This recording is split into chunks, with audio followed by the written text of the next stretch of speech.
اللہ خالق کائنات کا قیامت والے دن جب یہ لوگ پل صراط سے گزر رہے ہوں گے اندھیروں میں، اللہ ان کے لیے روشنی کا اہتمام فرما دے۔ پھر یہ جو مجلس ہے جو آپ تشریف فرما ہے، آپ کے آگے بیٹھے ہوئے ہیں، نبی علیہ السلام کے ارشاد گرامی ہے، مجتمع قوم فی بیت من بیوت اللہ یتلون کتاب اللہ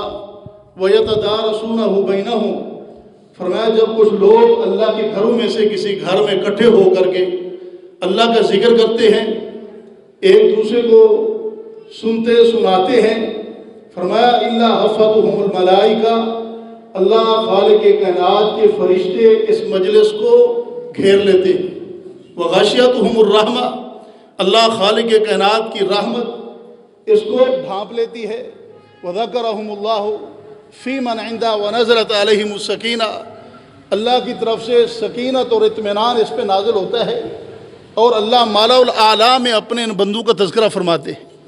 تو یقیناً آپ کا یہ بیٹھنا ضائع نہیں جا رہا، بلکہ اللہ خالق کائنات کے ہاں بڑا ہی محترم اور مشرف ہے یہ آپ کا بیٹھنا۔ اور نبی علیہ السلام کا فرمان ہے، جب کوئی ایسی مجلس ہوتی ہے جہاں پہ لوگ دین سیکھنے سکھانے کے لیے، قرآن سننے سنانے کے لیے بیٹھتے ہیں، تو جب یہ مجلس برخاست ہوتی ہے، اللہ خالق کائنات کی طرف سے اعلان ہوتا ہے کہ ہم نے تمہارے گناہوں کو معاف فرما دیا، بلکہ ان کو نیکیوں کے اندر ہم نے تبدیل کر دیا ہے۔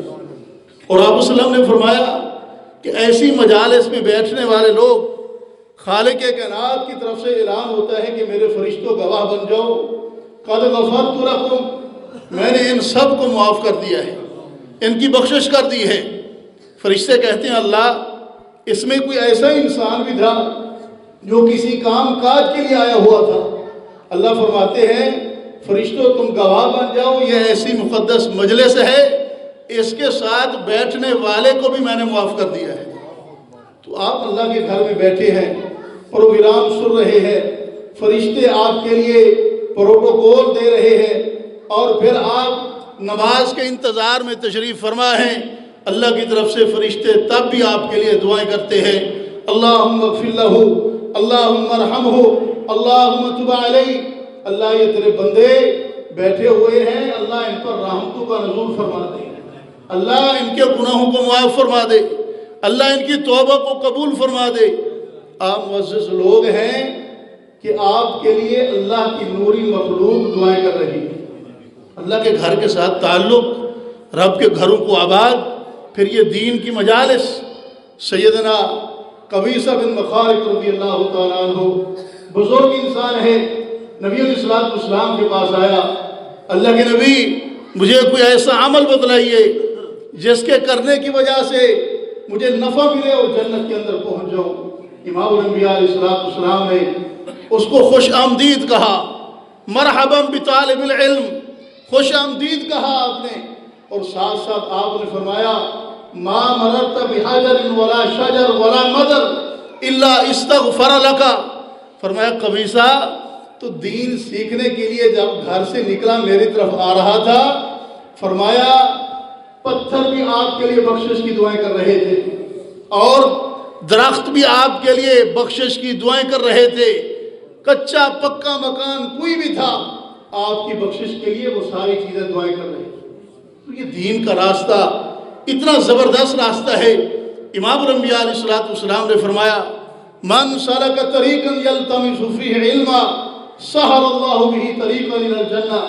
جو اس دین کے راستے پہ چل پڑتا ہے اللہ اس کے لیے جنت کے راستے آسان فرما دیتے۔ نظر اللہ عمران سمع منا حدیثا، فرمایا اللہ اس انسان کو تر و تازہ رکھے جو حدیث کو سنتا ہے، یاد کرتا ہے، پھر آگے لوگوں تک اس کو پہنچاتا ہے۔ بلغوا عنی ولو آیہ کا مصداق بنتا ہے، آپ صلی اللہ علیہ وسلم کا ایک بھی فرمان آپ کو پتہ ہے، آپ اس کو آگے پہنچاتے ہیں، اللہ کے نبی کی اس حدیث کی دعا کے آپ مستحق۔ یہ محافل مجالس، یہ پروگرام، ان کو معمولی مت سمجھیے، انسان کے دل میں کسی کی بات بھی اثر کر سکتی ہے۔ اب یہ نہ دیکھیں کہنے والا کون ہے، یہ بڑا ہے یا چھوٹا ہے، یہ بڑا عالم ہے یا چھوٹا عالم ہے،